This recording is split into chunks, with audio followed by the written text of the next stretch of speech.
Hey everyone, it's Kona, and it is unfortunately just me today. And that's why we're not putting out the episode we had planned for this week. I've unfortunately been sick this week, and although I've been feeling a little bit better the past couple days, by about 3 or 4 o'clock, my voice completely goes. And that has made it impossible for us to find a time to record together.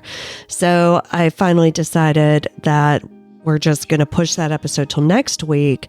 But this week, I did still want to come in and give you a little something new. We don't have enough for a full update episode yet, which is why we've got this mini update on the Asha Degree case.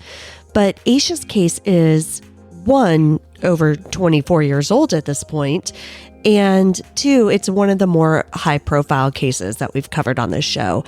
And it's always so exciting when any case that we cover has an update, and this seems like it could be a huge one.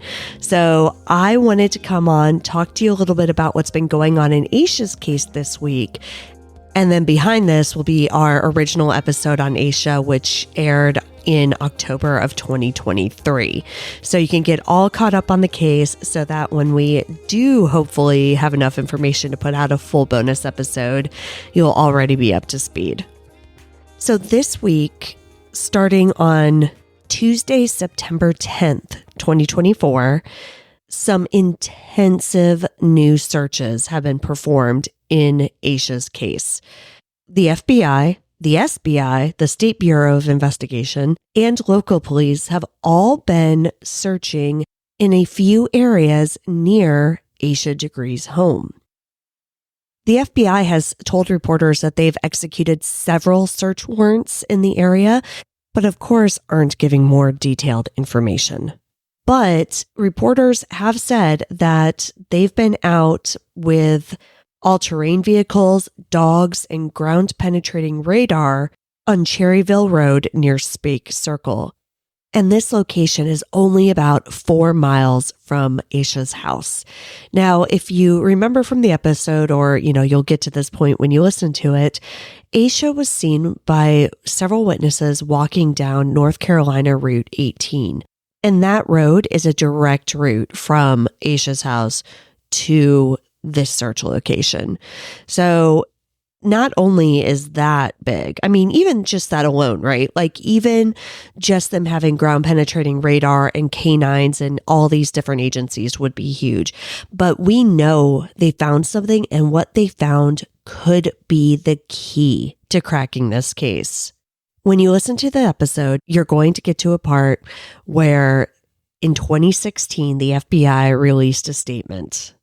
In this statement, they talk about a tip that they received where someone matching Asha's description was seen getting into a car on Highway 18, and that vehicle was described as an early 1970s Lincoln Mark IV or a Ford Thunderbird with rust around the wheel wells.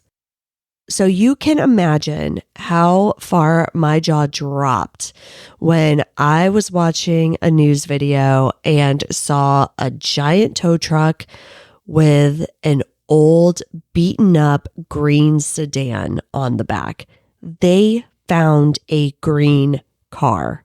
And, I can't tell if it's a Lincoln Mark IV or a Ford Thunderbird. It does look a little bit different from the pictures that the FBI was circulating around the time. But that is gigantic. And I'm not the only one who thinks so. Rick Schaefer, who's a retired FBI agent, worked on Asha Degree's case.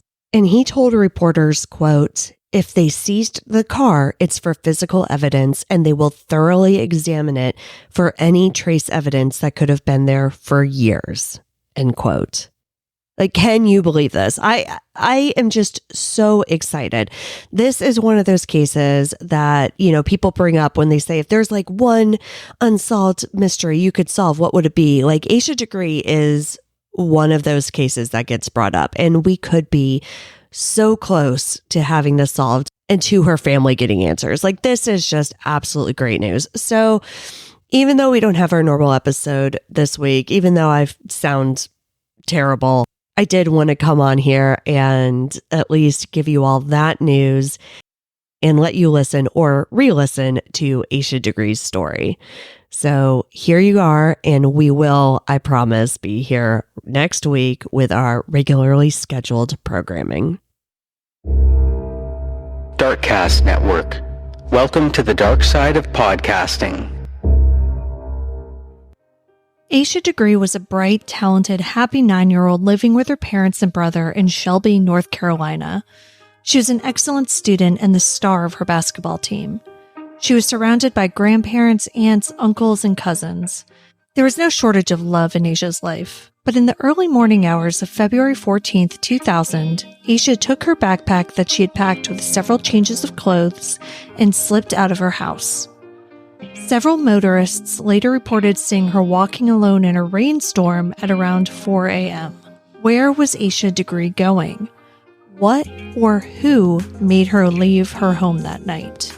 After over 20 years, this remains one of the most confounding cases, not only in the small town of Shelby, but in the entire country.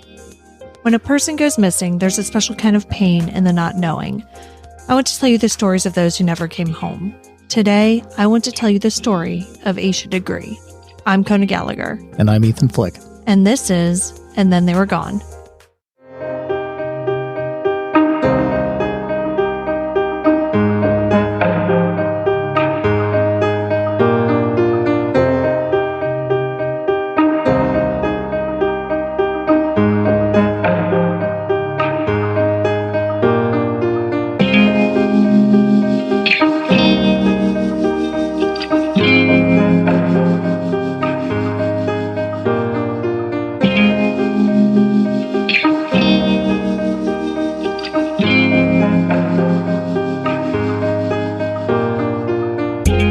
Welcome back, everyone. Welcome back. Thank you for joining us once again.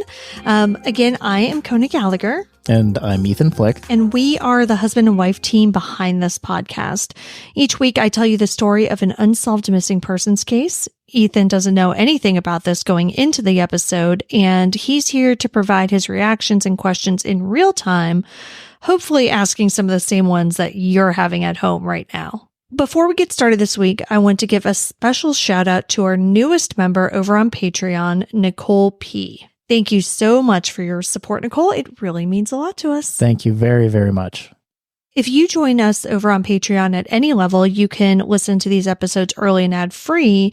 But now you also have the option of subscribing on Apple Podcasts, which will also get them ad-free for you. Oh, nice. Yeah, and on Apple, you get a 2-week trial, free trial. Mm. So you can go ahead and do that as well. But anyway, with all of that business out of the way, let's get to the story of Asha Degree. Asha Jaquilla Degree was born on August 5th, 1990 in North Carolina to Harold and Iquilla Degree. Asha is the youngest of 2 children. Her brother O'Brien was born 11 months before her, so they were very close. Wow. The family lived in Shelby, North Carolina, which is a rural town about 45 miles outside of Charlotte. Okay. Asha and O'Brien were relatively sheltered, with their lives basically revolving around family, school, and church.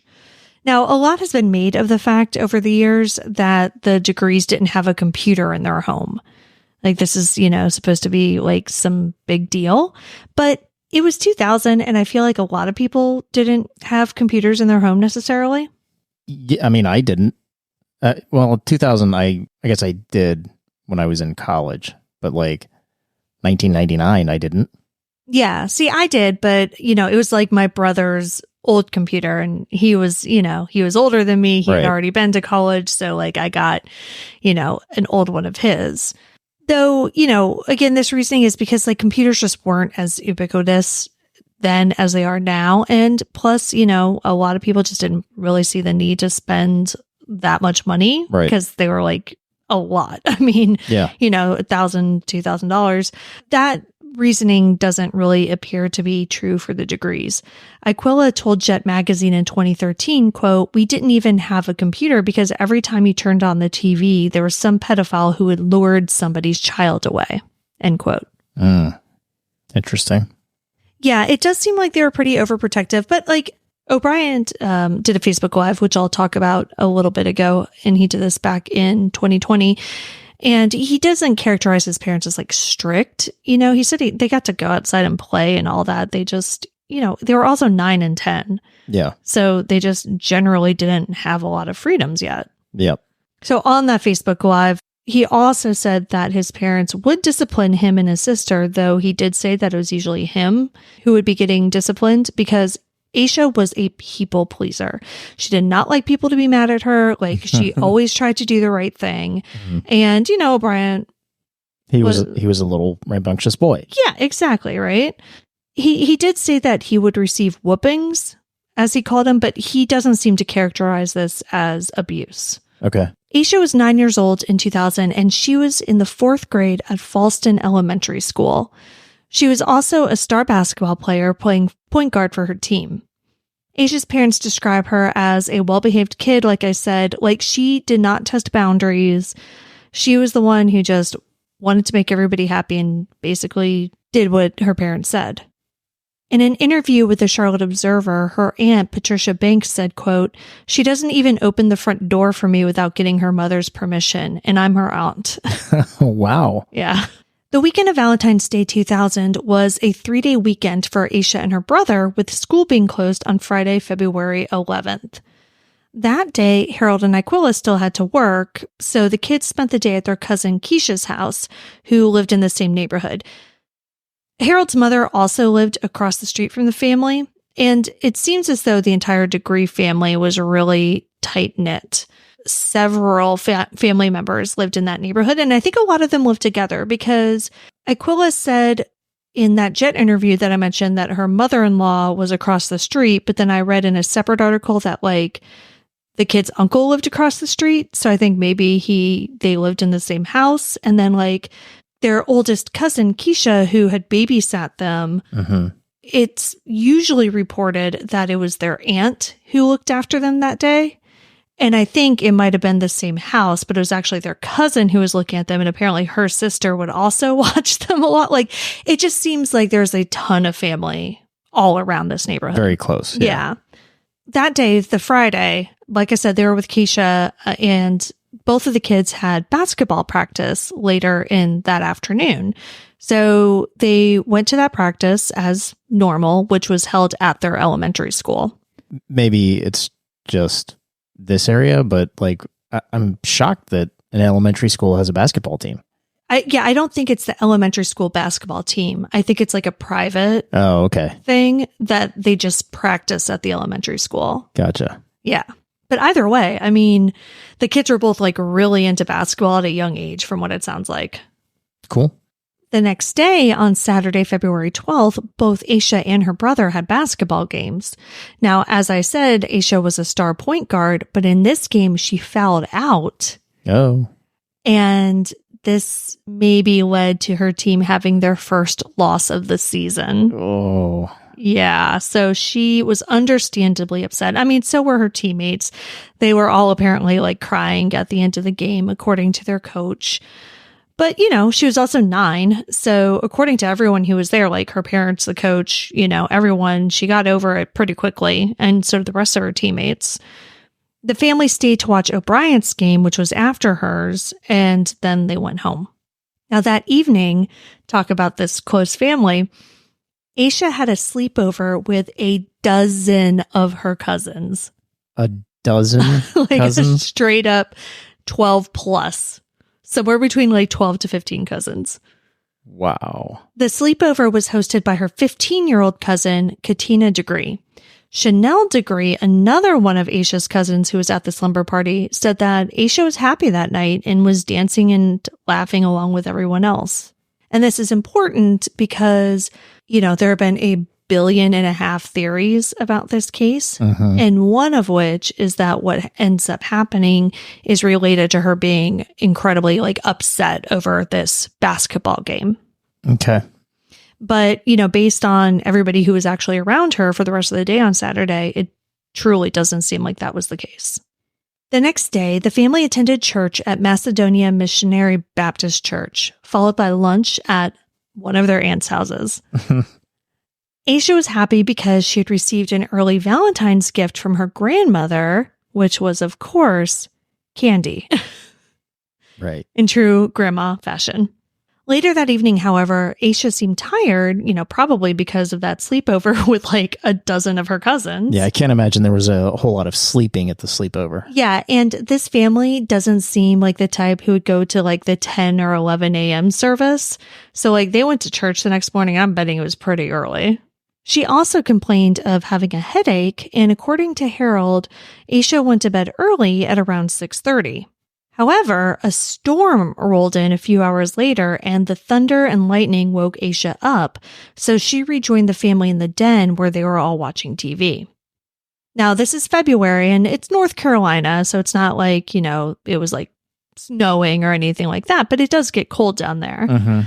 And it was rainy and a little icy that night. And shortly after Asha, came out into the den, there was a car accident nearby where the car hit an electric pole and knocked out power in the neighborhood. Mm.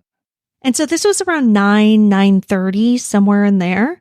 The house is completely dark, obviously. There's no more TV, no lights. And so Aquila and Harold told the kids to go to bed because, like, what else are you going to do? Yeah. And, they, of course, were complaining, like, oh, I'm not even tired. But they're like, just go, just lie down. Like, So the kids got changed into their pajamas and went to bed.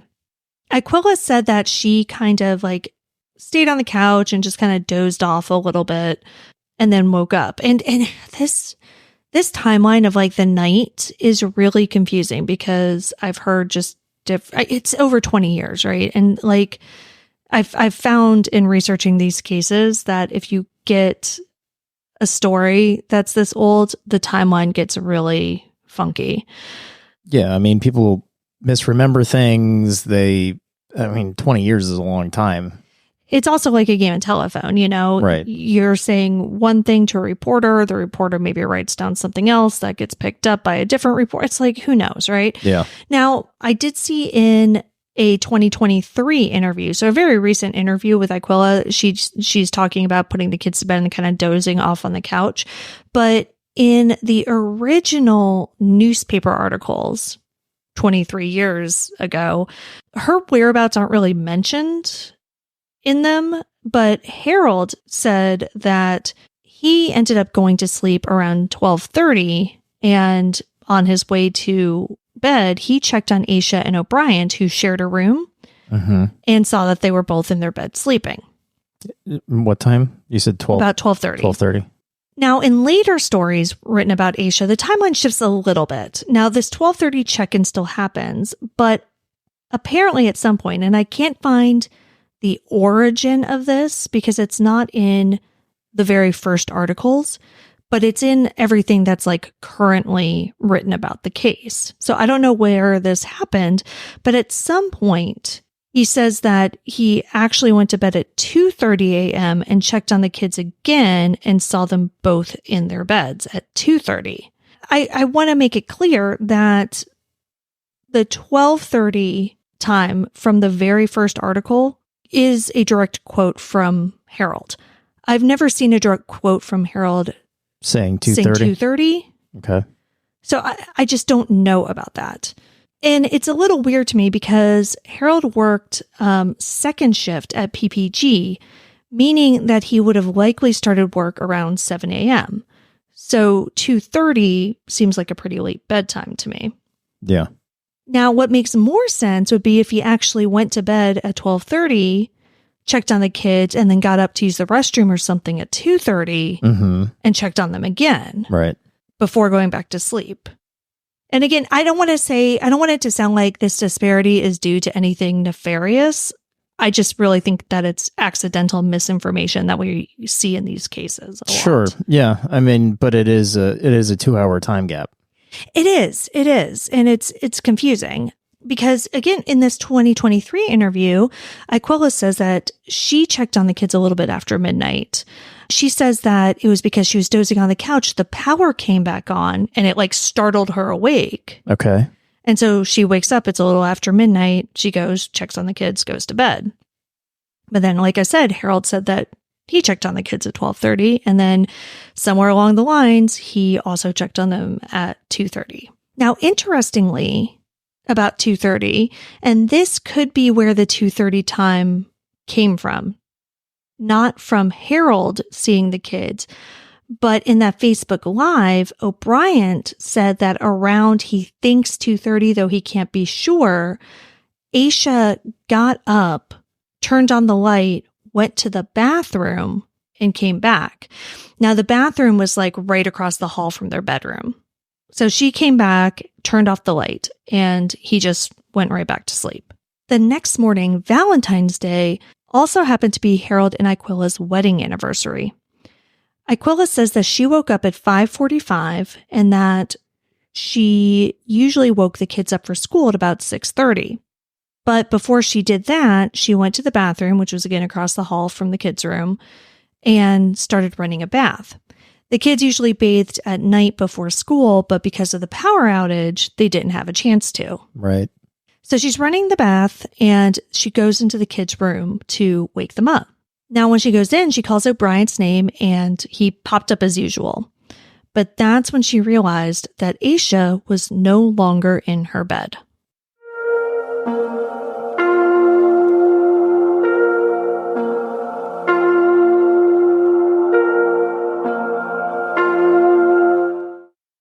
In that jet interview I mentioned earlier, Aquila described what happened next.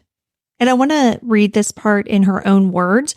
Again, just because so much of this is like a game of telephone. Yeah, right. That I feel like direct quotes about anything regarding timeline are kind of better.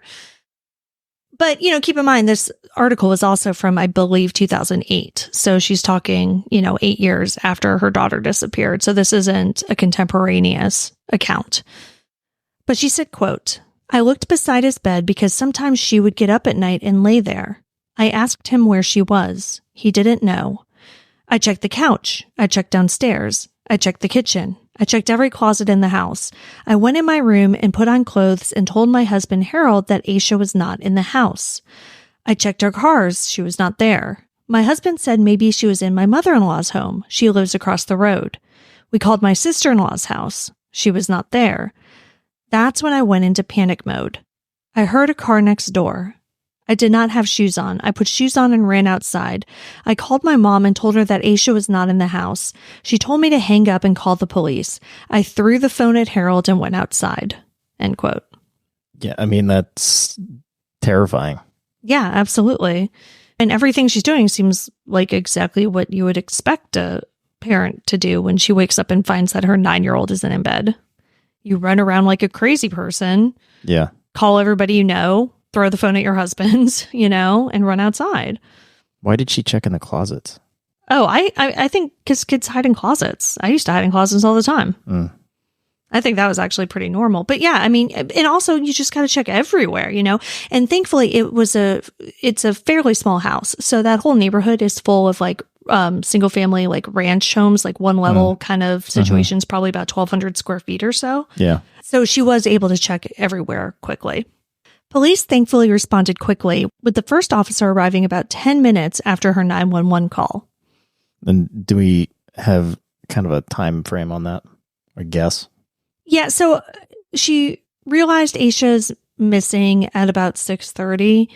I would give it 15 to 20 minutes probably before she made that 911 call. The first officer arrived before 7. Okay. Other members of the sheriff's department soon followed, and a canine unit was called in. During this initial, kind of quick search, however, with the canine, the dogs could only pick up Aquila's scent, not Asha's. That's interesting. Well, yes and no. I mean, it's interesting that they couldn't pick up Asha's scent, but Aquila had said that she had walked up and down the street screaming Asha's name. So I think it makes sense that the dogs would kind of pick that up because she had just been going back and forth. Yeah. By 7 a.m., she said that they had every cop in the county there. Reporters also began to show up. Neighbors and the Degrees family came out to search for the little girl. By noon, they had a helicopter with infrared searching the area. A command was set up at a nearby church. Police officers and volunteers searched until dark and then quickly resumed the next morning. Well, it sounds like a pretty fast and robust response. Yeah, exactly. I mean, basically the opposite of most of the cases that we cover. It seems like everything happened really, really quickly. And one of the things that I actually didn't know, but I found out in my research, is that the sheriff of Cleveland County, where they live, Sheriff Dan Crawford, had actually spent 22 years at the SBI, the North Carolina State Bureau of Investigation. Oh, wow. Prior to becoming sheriff. And while he was there, he worked on many missing persons cases. Oh, so this is kind of near and dear to his heart. Yeah, and he actually is he has experience in this, which nobody ever does in these cases, right? Right, yeah. And so, I mean, to have somebody who has truly done this before is incredible. Mm-hmm. Because reporters were on this story so quickly, we actually get a lot of information from the Charlotte Observer article that I mentioned that came out on February 15th, 24 hours after Asha was reported missing. Damn, that's quick. It truly is. And, typically when I look at these stories, it's usually a couple of days before we start seeing the first newspaper articles. And even then, it's the very basic facts. Mm-hmm. But this one has the interview with Harold that I talked about where he's, talks about his timeline. It has interviews with her cousins. It has a lot of information. So for instance, we find out that Asha went to bed wearing a white nightgown or nightshirt with a teddy bear on the front. Her parents also told reporters that the clothes she had been wearing during the day on Sunday, jeans, white tennis shoes, and a white t-shirt with purple lettering that had been made for a Degree family reunion that had been held with Atlanta the previous summer. So, and the jeans are actually apparently white as well. So that outfit that she'd been wearing is missing, but it seems like her nightgown was also missing. So it doesn't look like she changed necessarily before she left. But the clothes she was wearing during the day that she had changed out of are missing. Mm-hmm. They also determined that her black backpack and a black purse with Tweety Bird on it were also missing. Asha's house key was also presumably missing because she kept it in her backpack. And the doors were locked when Aquila woke up that morning. She's sure of that? Yes. She's sure that the doors were locked just as they were when she went to bed. And there was no sign of forced entry anywhere. The house itself looked completely normal. Other than Asha being gone, the only other kind of weird thing about her room, was, of course, the clothes and backpacks and stuff that were missing, but also that her bed wasn't made. So when Asha woke up in the morning, she immediately made her bed. But her bed had been, looked like it had been slept in, but was not made. Huh. A command post was set up on the afternoon of the 14th, and a group of over 60 people searched within a 3-mile radius around the Degree home. Investigators also began interviewing teachers and classmates of Asha. No one at her school had any information about what could have happened to Asha. She was a good student who had only missed 1 day of school that year, and that was back in September. She didn't seem to have any issues with anyone and had never talked about running away or anything of that nature. Because both the investigation and the news coverage happened so quickly, police received valuable tips on Monday evening. Really? Yeah. Because it was already on the 5 o'clock news. Yeah, no, that's super, super important though. Yeah, absolutely. And these witnesses claimed to have seen Asha in the early morning hours of February 14th. So earlier that morning when she disappeared. Now, according to that February 15th article, 2 motorists called in and said that they believed that they had seen Asha walking on the side of North Carolina State Route 18 between 3:30 and 4:15 a.m. Now, when I've read articles about this case or listened to podcasts, they usually describe Asha as walking on the side of a highway. So I just pictured something really remote and intimidating. But I actually finally just Google mapped it when I was researching this. And what this road actually is Falston Road, which is the first main road outside of her neighborhood. It basically runs parallel to her neighborhood. And it is a 2-lane highway. Mm-hmm. To be sure. I mean, the speed limit's 55, but it's not like a 4-lane highway. It's not like this huge, insane road, right? Gotcha. Like in the middle of nowhere. Like it's right outside of her neighborhood. It's the road that her bus took to go to school. Okay.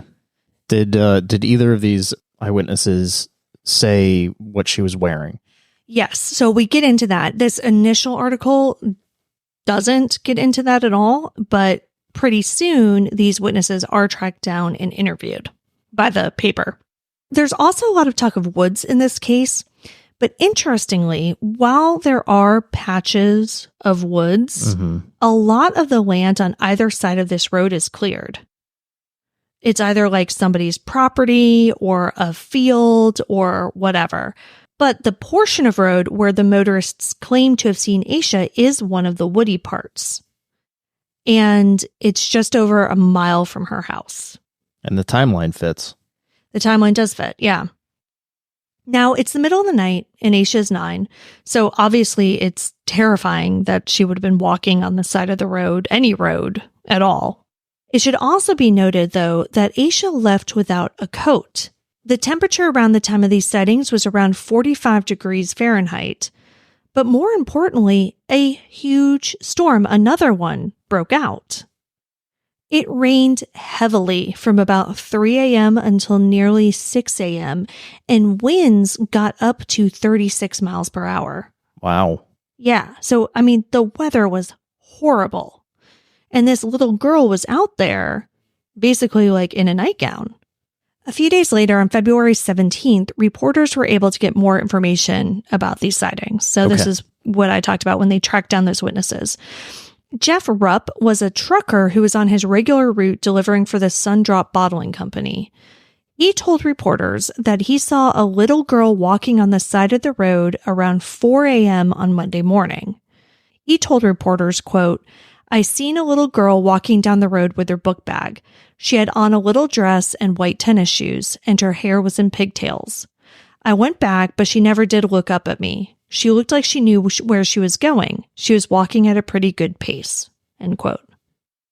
White dress, or do we think that's the nightgown? I think it's the nightgown. I mean, I think that it's 4 a.m. It's pitch dark. Mm-hmm. And, you know, he sees a nightgown. You would assume it was a dress. I mean, sure. You know, yeah. Like she's outside, right? He also mentioned that her hair was in pigtails, and Asha's parents confirmed that her hair was in pigtails. Now, based on the lack of forced entry into the home, the missing items, and these motorist sightings, both Asha's family and investigators believed that she had left the home of her own accord, though no one could figure out why this smart, happy 9-year-old girl who generally made smart decisions and was like deathly afraid of dogs would do such a thing. And why did she pack her dirty clothes? Well, yeah, and so that's the thing. From the day before. Now, later, we find out that she packed more clothes. But at the time, you know, the day she went missing, all they can figure out is that the clothes she had been wearing were missing. It would take a few days or however long for them to like go through the rest of her stuff and see what else was gone.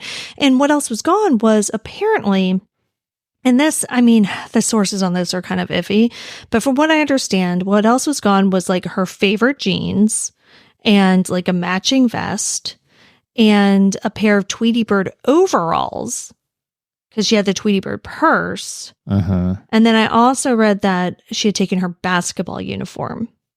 But again, like this is a little sketchy. I'm not 100% on these items, but if this is true, she took several changes of clothes, including her basketball uniform. Right. And, you know, like her favorite clothes, like clothes that really kind of meant a lot to her. Right. So the basketball uniform makes me wonder, wherever she was going, was she planning on getting to school eventually and going to practice, or was it more a sentimental thing? You know, we'll talk about theories, of course, later, but like personally, I think it's because she was planning on going to basketball practice again. Cleveland County Sheriff Dan Crawford told the Charlotte Observer, quote, "My gut tells me at this point that foul play is involved," end quote. But in what way? Because at this point, you know, we're talking just a few days into the investigation, nothing was really off the table. They were investigating a possible abduction, of course, but there was also a possibility that Asha had gotten hit by a car or that she was somehow injured and unable to seek help. And a lot of them thought that she was like out in the woods nearby somewhere. And with the temperature and, what she was wearing, like they were frantically trying to find her because they truly thought that she was out there and, needed help immediately. The thing that really bothers me about this is this whole time period after she leaves the house and she's apparently seen on the side of the road. The way the article reads, it seems as though Rupp and the other witnesses saw her between 1 and 1.5 miles away from her home. Now, this strikes me as a little bit odd because no one seemingly, again, we're not privy to every tip that had been called in, but no one seemingly saw her closer to her house on what would have been the beginning of her journey. There were plenty of spots with very little on the side of the road, so she would have arguably been more visible closer to her home.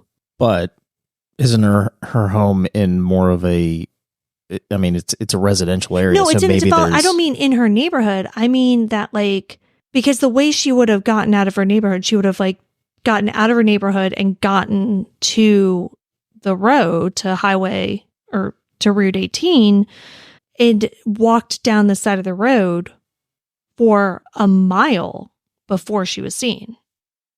And there are plenty of places where it's much more clear on the side of the road and where I think it would have been easier to see her than where she was actually seen.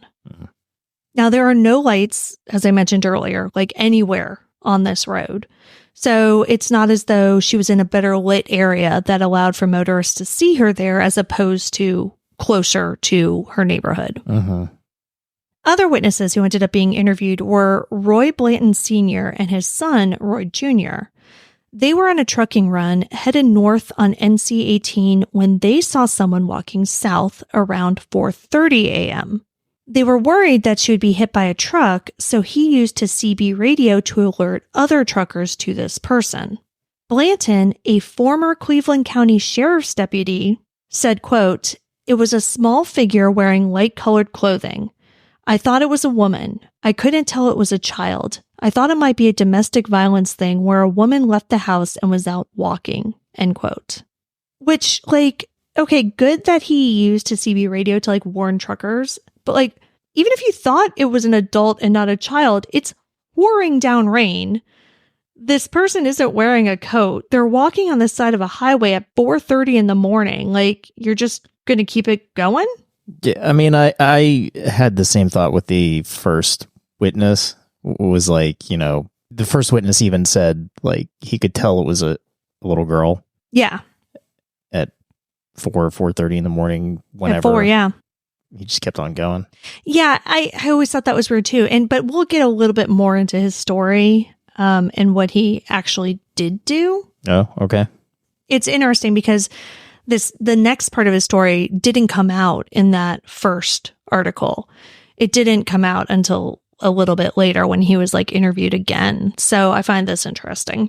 Now, Rupp, the first truck driver, was one of the original motorists who reported.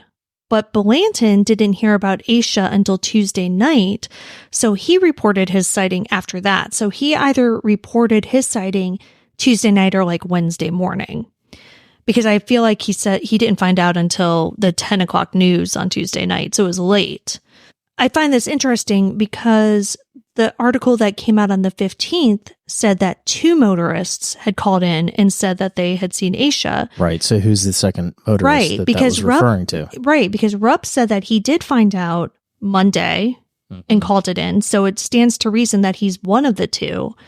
But I have no idea who that second one would have been because it doesn't seem like it was Blanton. But Rupp and Blanton are the only ones who have been named and interviewed. Yeah. They're the only ones that we actually know about. But it seems like there's at least one more out there.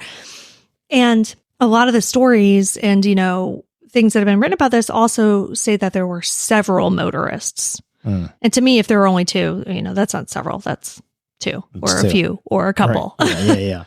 But I'd be really curious to find out who that other one is and when they saw her. Because remember, the initial reports did say that the motorists saw her between 3:30 and 4:15. But Rupp says he saw her around 4. Blanton said he saw her around 4:30. So where did like the 3:30, 3:45, Window whatever, sighting come from? Yeah. Police sent out tracking dogs to comb the area between Asha's neighborhood and where these sightings were, but they never picked up her scent. Tracking dogs apparently work better after it's rained because like the scent molecules get picked up in the raindrops, and it was raining at the time. But I don't know if because they came like a day later, if I don't know. But according to the article, they said that tracking dogs typically can find a scent up to like 3 or 4 days later. That's interesting. I always, maybe it's like an urban myth or whatever, but I always thought that like water messes with dog scent. Yeah, but I've also read stories about tracking dogs who find or alert, in the water. Really? Yeah. So like in a pond, like in a body of water. So I don't know. I think it's interesting that no tracking dogs ever picked up Asha's scent anywhere. However, on Thursday, February 17th, there was a break in the case.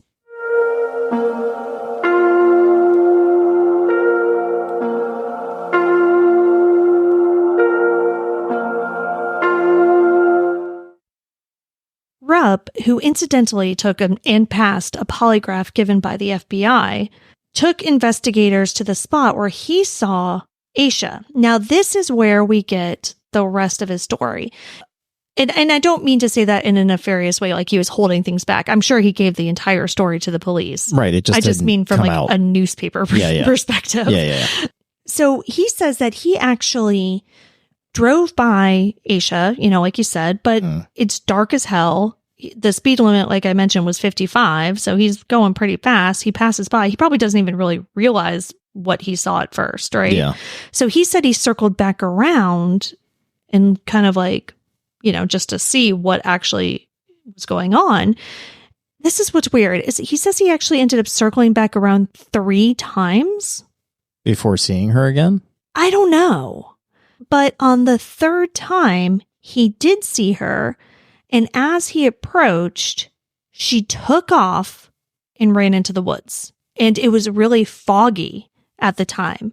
So like she took off and he immediately lost sight of her. But even after all that, he didn't call 911.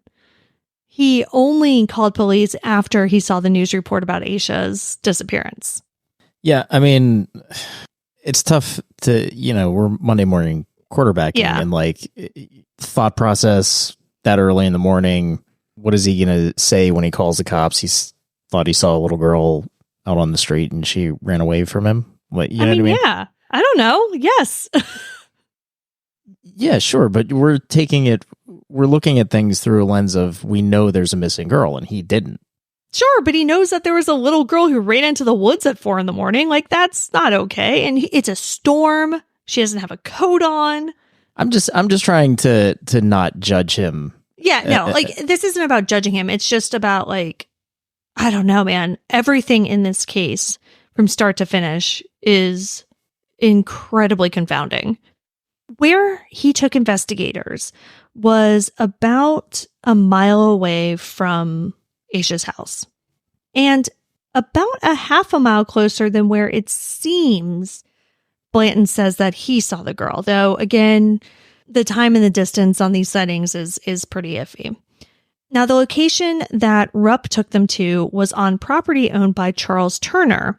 Now, he owned an upholstery business at that location that still operates today, basically.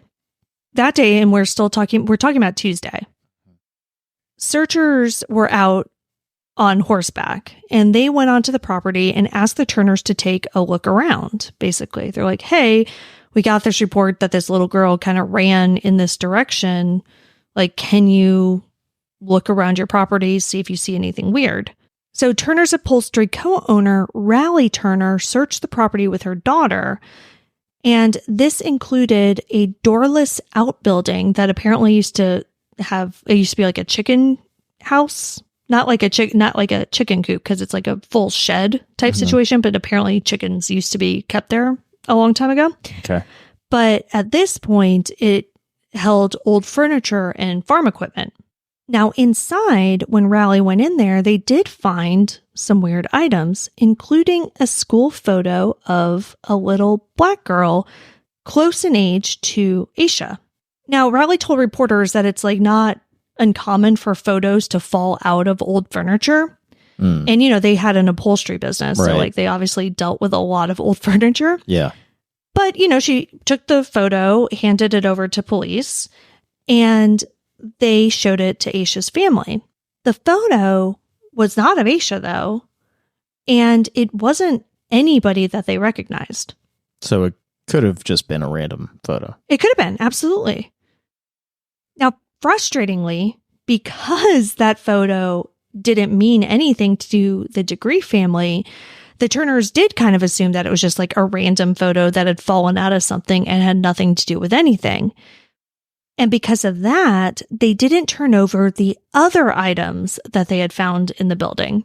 Okay. So on Thursday, now this was all happening Tuesday. So 2 days later on Thursday, searchers were back out in the area and they found a candy wrapper by the same outbuilding. When they asked the Turners about this, they mentioned the other items that they had found, which they had kept and was basically just like in a pile on their porch. So when these items were shown to the Degrees, they freaked out because they immediately recognized some of them as belonging to Asha. There was a yellow plastic hair bow, like a barrette basically, with a teddy bear in the middle, a pen, and a white pencil that said Atlanta on it. Now remember, the family had had their reunion the previous summer in Atlanta, and the shirt that she had worn on Sunday that was missing was from that reunion. There were also other candy wrappers, which would fit in with the fact that Asha received Valentine's candy the weekend before her disappearance. Now, after this discovery, everybody who lived by this property was either interviewed or re-interviewed. And searchers performed what they called an inch-by-inch search in and around this building, but no other clues were found. After a week of intensive ground searches by hundreds of law enforcement officials and volunteers, totaling over 9,000 man-hours, the ground search for Asha was suspended indefinitely. Now, the suspension of the ground search did not mean a suspension in the investigation, of course, because they had these clues. Like, there was a lot to still be done. But I think what they determined after a week and 9,000 man-hours is that nothing is going to be found that hasn't already been found. Yeah. That, she wasn't hurt in a ditch somewhere or something along those lines. Yeah. So we have evidence that she was at this outbuilding, but there's no evidence that she died there or came to any harm there or anything. Yeah. She had a pencil that was from Atlanta.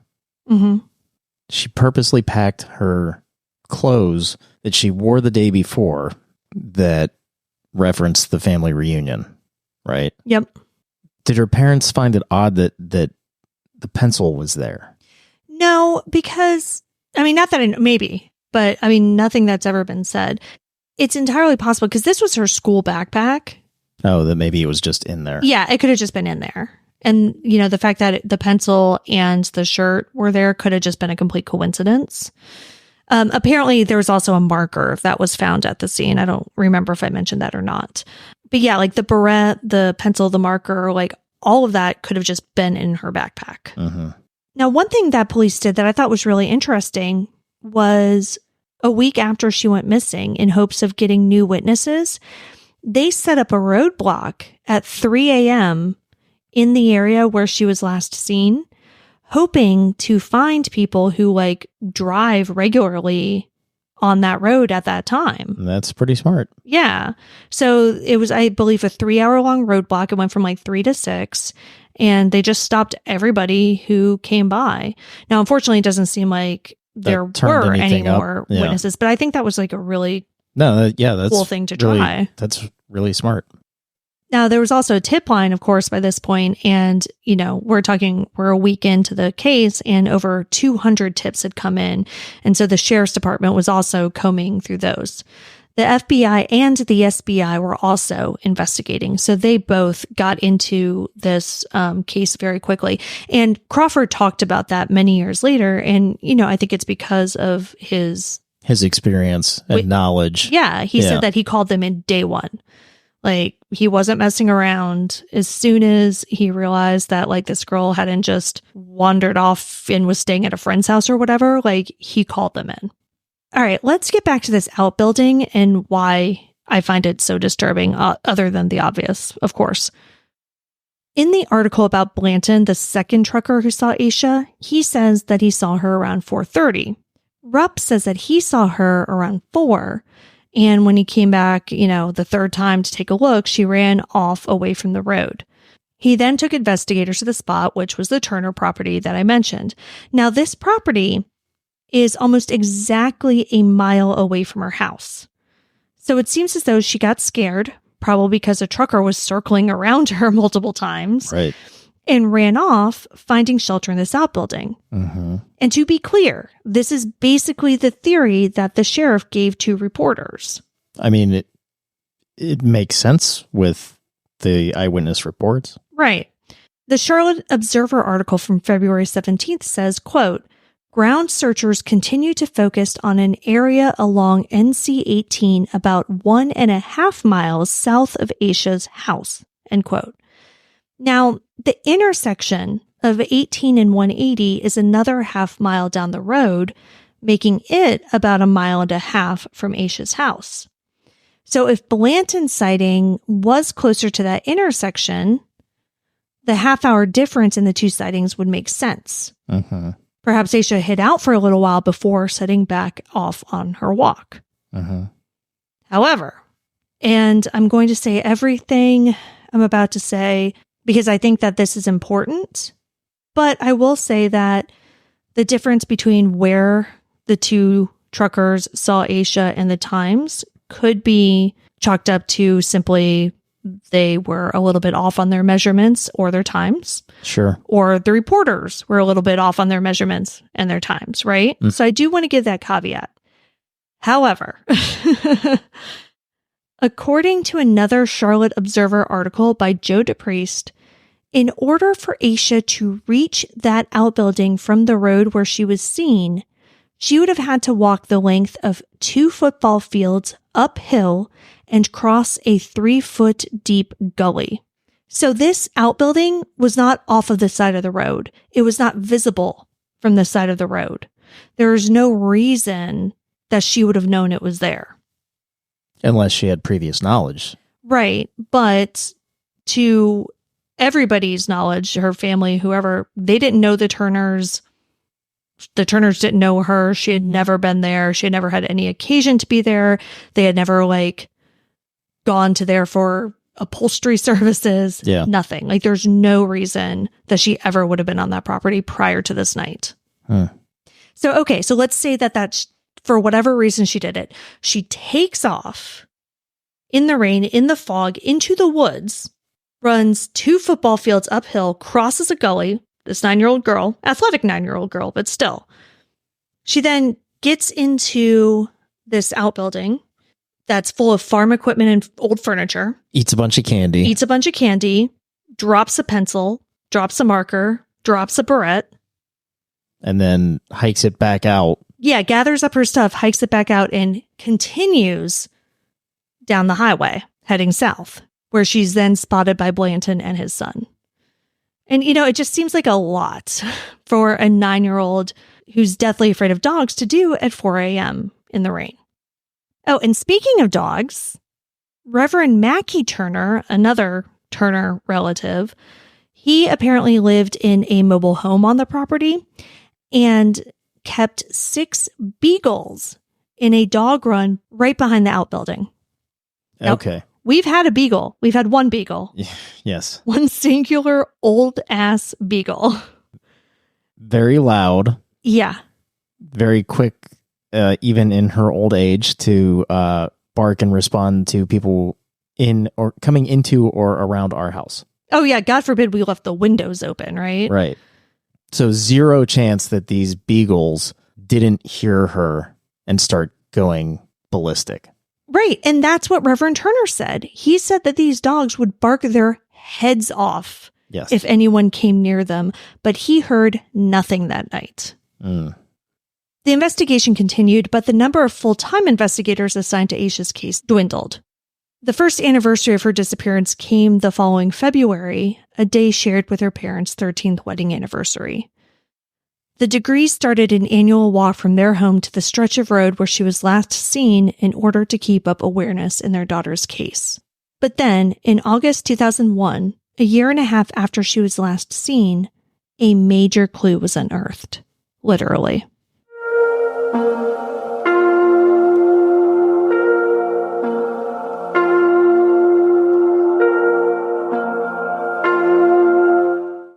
In August 2001, construction workers were grading a path for a driveway in Burke County, about 25 miles away on NC 18 South, the road on which Asha was last seen. 25 miles away, though? Yep. So they're grading this driveway, and they made a shocking discovery. They uncovered a black plastic bag. Inside of this plastic bag was another plastic bag. Inside of that plastic bag was a black backpack. The backpack had Asha's name and number in it. The construction workers were so freaked out by this that they immediately called police because I don't think they necessarily even knew who Asha was. I don't think they recognized the name, but a double wrapped backpack in the middle of nowhere was very concerning to them. Yeah, it's not good. So police came, of course, to the site and they took the backpack into evidence and they called Asha's parents. And Aquila says, she's like, yeah, at that moment, I thought the next thing they were going to tell me is that they found a body. Right. Investigators didn't immediately release the full contents of the backpack, but early reports said that it contained clothing, a piece of paper, and a pencil case. The backpack and its contents were immediately sent to FBI headquarters in Quantico for testing, but it would be years before police would release more specific information on the items found in the backpack. But I think the detail of the pencil case is interesting because I hadn't actually read that before, and that was in one of the original news articles from 2001. Because what tends to get focused on now about the backpack is what police released about the backpack many years later. Okay. So that was the first time that I had heard about the pencil case and the piece of paper that had originally been found in the backpack. But the pencil case makes sense given what we found in the outbuilding. Right. An intense search of the property was launched, both aerial and ground. They combed that property, but while many feared that they would find Asha's body, no further trace of the little girl was found. Now, I have read that a pair of men's khaki pants was recovered during the search, but no information about any test results from that have been released.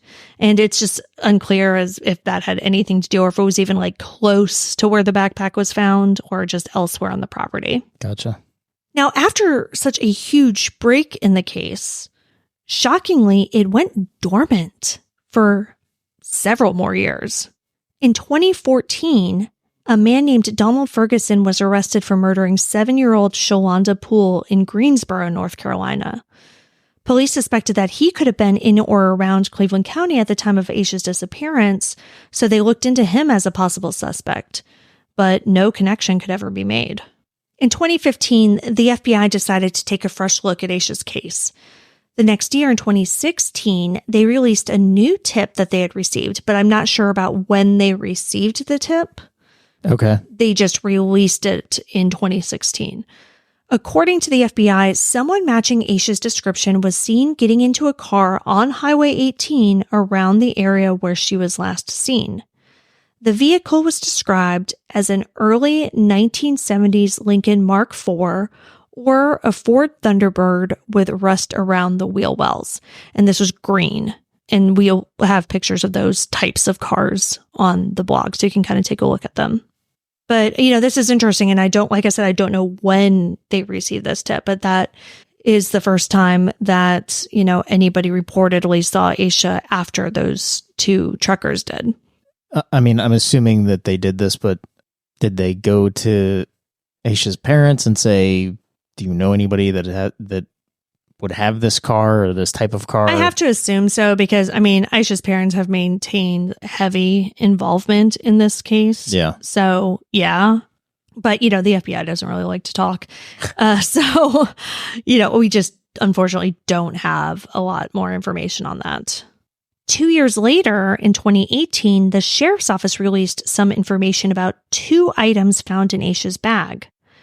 A copy of Dr. Seuss's McElligot's Pool and a New Kids on the Block concert t-shirt. Now, the book was from Asha's school library, and though I haven't seen this explicitly stated anywhere, it doesn't seem that it was checked out to her. Though it also hasn't been stated that it was checked out to another kid. So I don't know if it was checked out at all, or if it was checked out to her. Nobody specifically mentioned that, but it was from her school library. But her parents apparently had no idea that she had this book. That's interesting. Yeah. The New Kids on the Block t-shirt, on the other hand, definitely did not belong to Asha. And this was found in her backpack. Yeah. After it was recovered in 2001, though police didn't release this information until 2018. No offense to Donnie and the gang, but in 2000, NKOTB was a little past their heyday. Sure was. So it doesn't seem like a group that a 9-year-old would have been into. And, to that point, her family never mentioned her even knowing who they were, much less wanting a shirt. And she definitely didn't have a shirt. As for the pencil case or any other items that may have been in the backpack, like the clothes that she had packed, authorities haven't released that information publicly. So in the end, the items from this backpack that police released, just led to more questions than answers. Because the shirt, at the very least, almost certainly wasn't something that she packed. Right. The book likely wasn't either. But it's from her school. Right. Which means whoever put it there has ties to the school. That's what it would seem like. And then, you have the school picture that was found, which could just be a red herring because, it was not identified as anybody who had gone to her school. Okay. To this day, it's never been identified. So it truly could have fallen out of an old piece of furniture and be completely unrelated to this case, or it could just be another weird, mysterious item that Asha had in her backpack that didn't actually belong to her. In 2020, an inmate in prison, who I'm not going to bother to name because he doesn't need to get his name out there, he was in prison for child sex abuse, wrote a letter to Shelby Star, which is a local newspaper, saying, quote, Asha Degree has been missing for over 20 years. About 4 months ago, I had found out her whereabouts and what had happened to her. She was killed and then took and buried. I do know how and what town she is in. I hope you get this letter and do come see me. It's on the up and up, end quote. Bullshit. Yeah, it seems like it was total bullshit. Police, of course, followed up. Yeah. They went to the location that the inmate, told them to go to. A search turned up animal bones, but nothing related to Asha. The years after Asha's disappearance were obviously difficult for the Degree family. Harold was actually in a terrible car accident about a year after her disappearance and was hospitalized, in critical condition for quite some time. Thankfully, he recovered. O'Brien ended up attending college, but, had issues for sure. But he also had a baby when I think he was 18 or 19. She's now a teenager, and she looks so much like Asha. O'Brien actually talked about how difficult it was when his daughter was around Asha's age because their looks and mannerisms were so similar. And, he and his sister were only 11 months apart. And so it's he knew every bit about her. And to see that reflected in his own daughter, I think was both incredibly difficult, but also probably pretty joyful as well. So, okay, let's talk. We got to talk a little bit about theories. So that's basically it. And it's wild how these huge, crazy things happen in this case, right? Like you've got the people who see this little girl on the side of the road in the middle of the night. You have the fact that she's out there with no coat, in the middle of a flippin' rainstorm. Uh-huh. You have the items found in the outbuilding. You have the fact that the outbuilding's far away from the road. Right. You have the backpack double bagged and found 25 plus miles away from where she was. I still seen. have questions about that. Okay. Okay. I don't know if I can answer them because, Okay, so this construction crew is grading the land for a driveway. Yeah. Whose fucking driveway? I don't know. Like what was that property? I don't know. I mean, what was the property? So it was 25 miles away. What was the property? And they found it when? 2001 in August. A year and a half. Yeah. So whose property or what was on the property a year and a half previous to that when she went missing? So I don't really know. From what I understand from, witnesses, I think it was a property that was owned by somebody, but it was adjacent to maybe other people's properties. And I see that because one of the people who was interviewed was this 15-year-old kid nearby who, I guess there was a pond or something around where the backpack was found that was a fishing hole that he would go to. Okay. So it sounds like it was a place that people would go to for things like that. But it wasn't his property or his family's property, They're grading, how far down was it buried? Well, yeah, you know what I mean? The thing. I have know so if many it was questions. Buried, or was it just in the brush? Right, because grading land doesn't require you to go down very far. Yeah, no, right. for sure. It's just about, not necessarily leveling, but kind of leveling the earth to lay asphalt or concrete or whatever. Yeah. So was it just thrown into the brush? Did it come out of the ground? And again, I mean, this is an area that people apparently kind of walked around and were around, but nobody had seen it. So how long had it been there? Had it been there for a year and a half? Was it put there more recently? Right. Why was it put there? Because let's say it's put there by the person who took Asha. Why double bag it and leave it there? Just throw it in a dumpster. Right. Why would you not destroy it in some way? Right. Why there? Yeah. Yes. But I mean, again, the FBI, of course, very tight-lipped, everything. I'm sure that these are all questions that they have. Oh, of course. I want to know about the bags. Yeah. Double bagged in what way? Was it just tied? Yeah, it sounds like it was just tied. Was it duct taped or anything? No, there was no duct tape. So I think they were just tied. What type of bags was it? Yeah, black plastic bags is how. I don't know if they were the large trash bags or the smaller shopping bags. Right. Yeah. No, these are the questions that I have. Yeah. Yeah. And then, of course, obviously, and if they were trash bags, were they kitchen bags? Were they carpenter bags? Right. Were they, I'm not sure. Was it heavy duty construction bags? Right. What are we talking about here? Of course, then you have the t-shirt. I mean, 2000, you're talking about NKOTB was... That was 80s. Big in the 80s. So you're talking about a 15 to 20 year gap. Yeah. Their heyday was before she was born. Yes. And there have been many. This is post resurgence of the other boy bands. This is Backstreet Boys. This is NSYNC. This is 98 Degrees. Yes. Yeah. So what the hell does that mean? I don't know. So many questions. What I keep going back to, and, there are, like I said, 1.5 billion theories on this case. But in my research, I came across this website, Finding Asha Degree, Shelby's Sweetheart. And it brings up a couple theories that I find interesting. And given what we know about the trucker sightings, the location of the outbuilding, and just Asha's general personality, I don't know. I kind of agree. And so my personal theory on what happened to Asha, and again, who am I?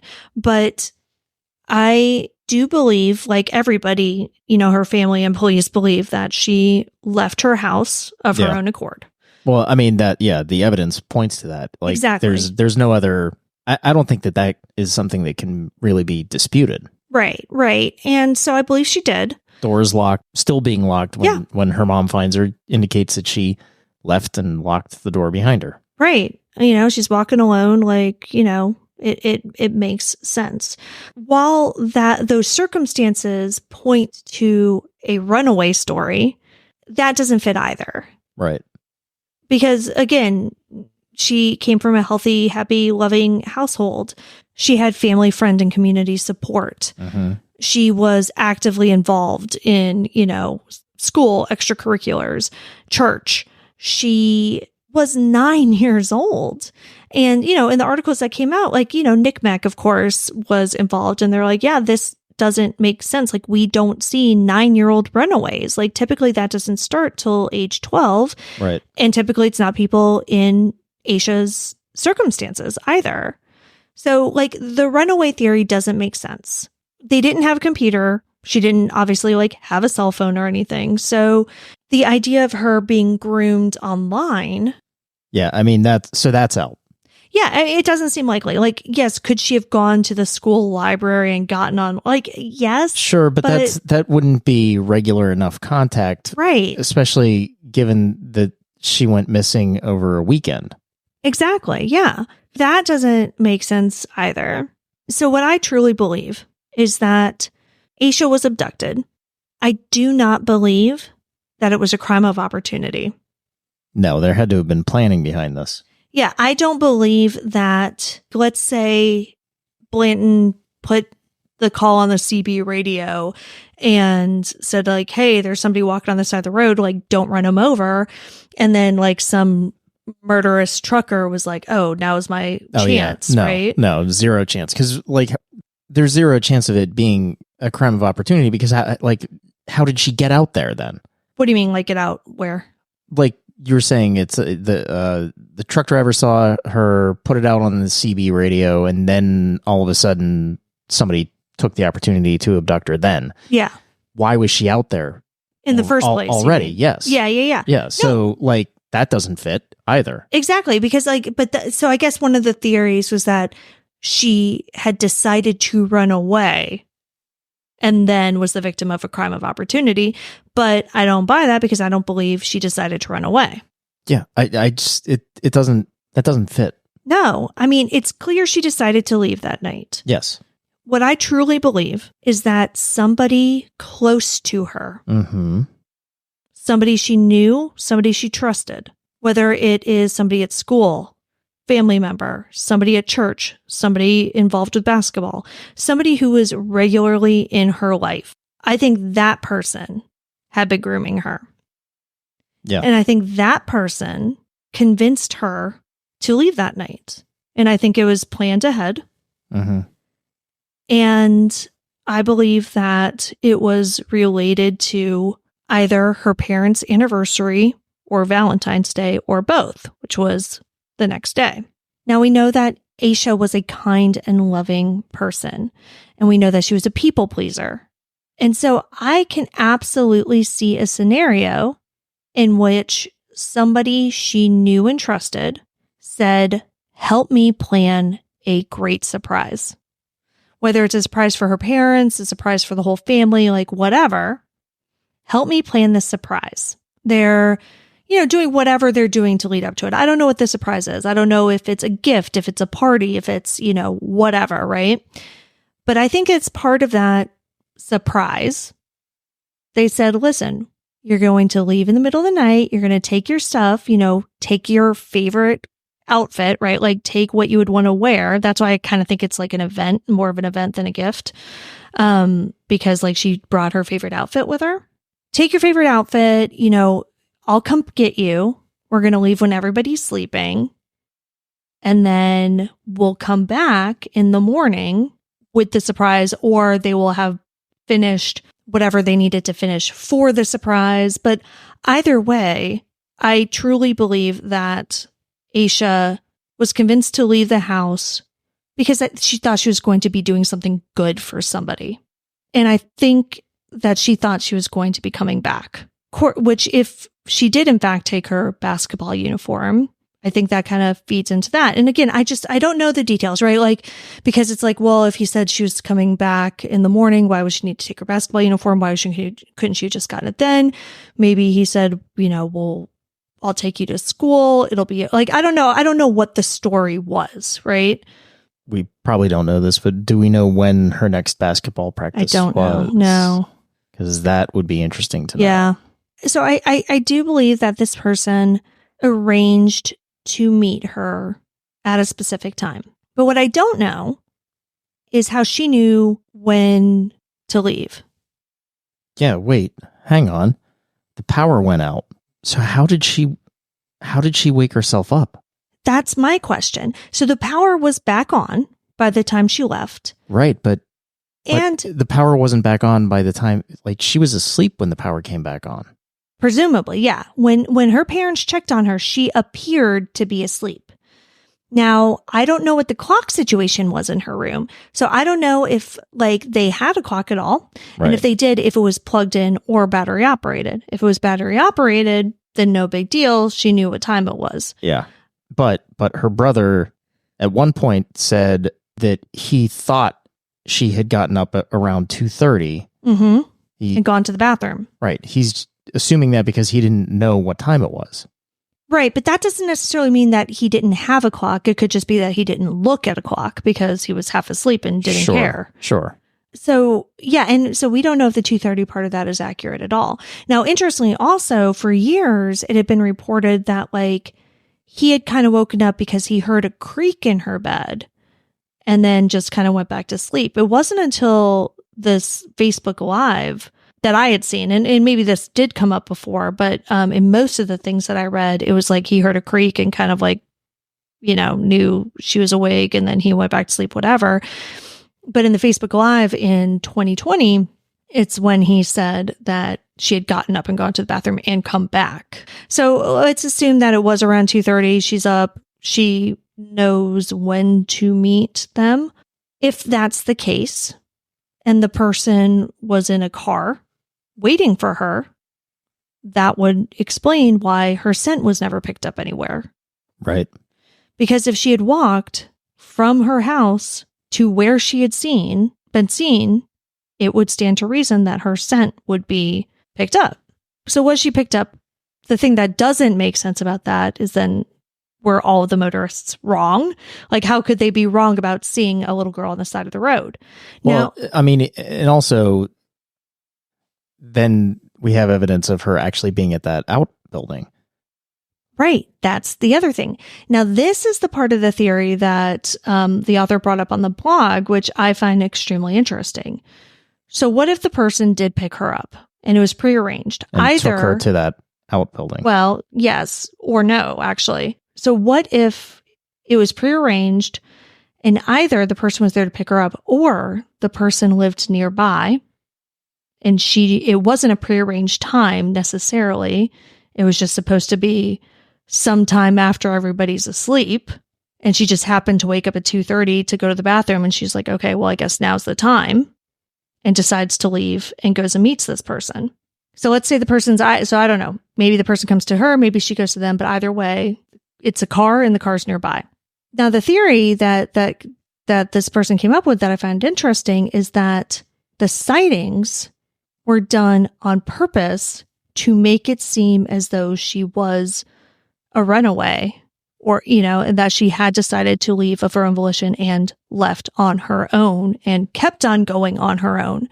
So what they think could have happened is that Asha could have been driven to around where she was seen, let out of the car, and the car, hid somewhere off of the road. And she walked in this area, specifically so passing motorists would see her. I know. Again, it's a theory. Nobody fucking knows. Yeah, nobody knows, but that's some deep conspiracy shit right there. Yeah, maybe. But, nothing else makes sense. I feel like everything's crazy, right? So the theory goes that, okay, they do this. The person who takes her is confident that she was seen. They pick her up. They take her to wherever they take her to, do whatever it is they did. Asha is reported missing the next morning, shit starts like popping off, right? I don't know if this was maybe part of the original plan, or maybe the person was like panicking and wanted to try to throw the investigation off more. But I personally am kind of with the theory that Asha was never in that outbuilding. I kind of believe that those items were planted there by her abductor. And I think that they were planted sometime between when she left her house and when it was searched Tuesday morning. So we're talking about a 24-hour period. Now, the problem with that is that presumably, depending on when this person went to plant the items, the dogs might have reacted. Right. But what if it was the middle of the day? And maybe the dogs did alert, but like the people who lived there weren't around, or they were busy, or they wouldn't have noticed, or it's the middle of the day. And so maybe they saw a deer and freaked out about that, Could that person have made it to that outbuilding and planted those items? Not like in the middle of the night, maybe during the day, maybe early evening, maybe dusk, like maybe, some time where the people and maybe even the dogs would have been otherwise engaged. I mean, I don't know. Like this is, but then she was also seen in that general area. Yes, I get that the outbuilding is far off of the road, but she was seen in that area as well. But remember, people knew very early on about those sightings. They knew about those sightings on Monday, right? So it could have been after the person who took her found out about those sightings that they decided they needed to like really lean into that, and then decided to plant the items in the outbuilding to establish that she alone, quote unquote, had gone up there. And so then, because then that would require the person actually having knowledge about that building being there too. Yes, it would. It absolutely would. But, if you look at it like as a way to throw off the investigation, I mean, it did, because they heavily concentrated on that area for the next several days. And they weren't really, they were looking other places, but the vast majority of the manpower was in the area on that property. So if Asha had never been on that property, it's a pretty good misdirection. Sure. Yeah. What I can't figure out is the bag. Why it was double wrapped, why it was there, other than further misdirection. But again, it's a year and a half later. So but we also don't know when it was planted. Yeah, I know. Exactly. So I don't know about the bag. The bag is just confusing to me no matter which way you look at it. So the other thing about this crazy theory conspiracy theory? Yeah, it's not a conspiracy theory. It's not a conspiracy if it's like one person. Okay, fine. But no, this theory is that could also work with the green car. Like, what if this person had the green car, right? And that, there was a witness who saw her getting into the car, depending on when and where they saw her getting into the car, which we don't know the specifics of that. That could have theoretically been after she was seen by the motorist. She was getting back in the car to go complete whatever plan it was.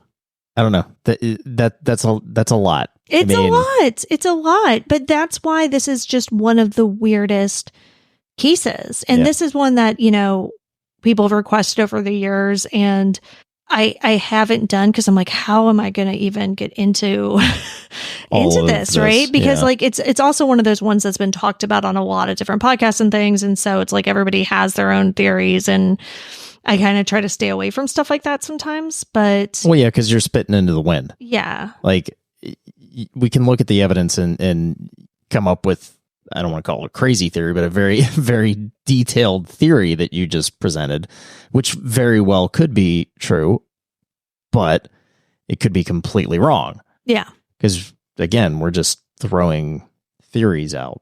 I mean, I will agree with several things. I do think that this was somebody that was close to her. Mm-hmm. I do think that they were grooming her to leave for whatever reason. Mm-hmm. I would say that the articles of clothing that she took with her and the specificity of it being related to the family reunion, I think that needs to be looked into a little bit further. Mm-hmm. What are the age ranges of the people that were at the sleepover? the cousins, I mean, I think it was all over, right. Like I said, I know one of the cousins was 15. I think another one was 12. And Asha was 9. Like, I think it was just like a wide range. Okay. I'm just wondering if that maybe even had something to do with it. Because it was the previous night, right? Yeah, it was Saturday night. And who else was there other than the cousins? Yeah, I'm assuming aunts, uncles. I mean, who knows? Like, that's the thing. It's a lot of family around. Right. And of course, I don't want to say it, but right. And that's the thought is there. Yeah.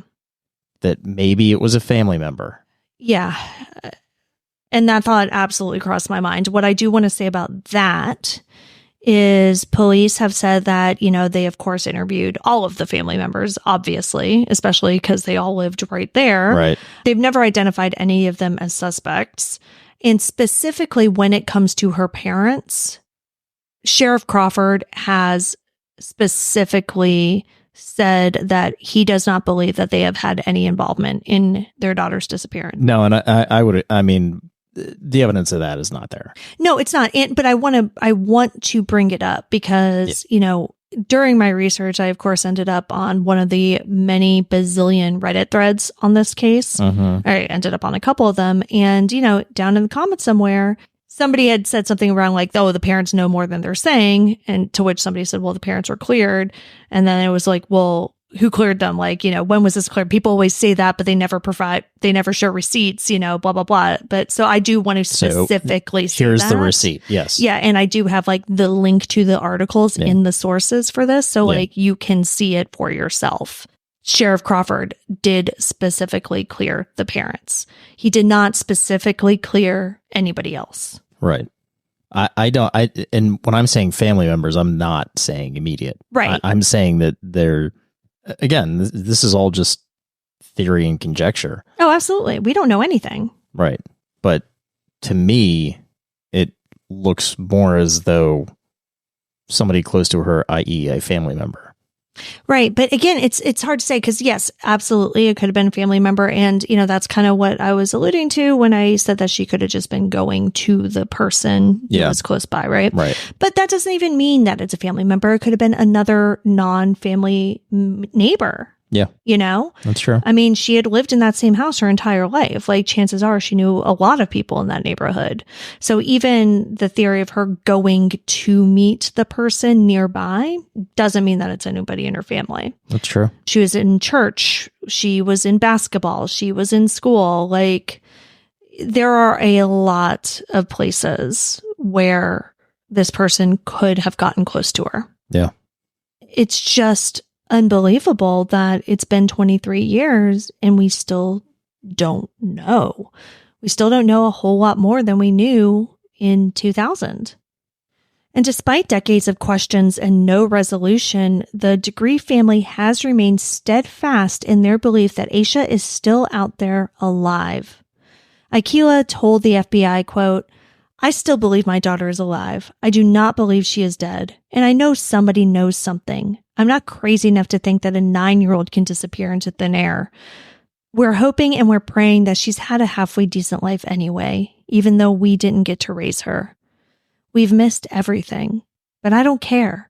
If she walked in the door right now, I wouldn't care what I missed. All I want to do is see her." End quote.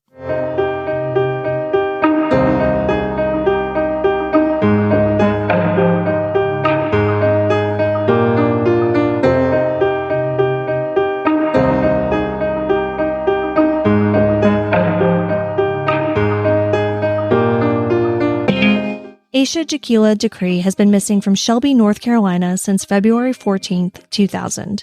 She's a black female with black hair and pigtails and brown eyes. She was approximately 4 foot 6 inches and 60 pounds at the time of her disappearance. She was last seen wearing a white nightshirt or nightgown with a teddy bear on the front and white size 3 Nike tennis shoes. She was carrying a black backpack. Asha was 9 years old when she went missing. She would be 33 today. Anyone with information on the disappearance of Asha Degree is asked to call the Cleveland County Sheriff's Office at 704-484-4788 or the FBI at 704-672-6786. 6100. There's a $45,000 reward for information that can help solve this case. You can see all the sources for this episode along with photos and videos at our website, andthentheywere.gone.com. And be sure to follow us on social, And Then They Were Gone Pod on Facebook and at ATTWG Pod on Instagram, TikTok, and Twitter. If you like what we're doing, please subscribe and consider leaving a 5-star review on Apple Podcasts. It will help new listeners find us. And the more people that listen, the more chances we have of bringing someone home. And we'll see you here next week for a brand new episode. See you next week. And Then They Were Gone is hosted by Kona Gallagher and Ethan Flick. All research, writing, and editing is done by me, Kona Gallagher. Theme music is The Stork by Ketsa. Additional music is provided by Kai Engel. And Then They Were Gone is a Little Monster production. Hey, you can do it!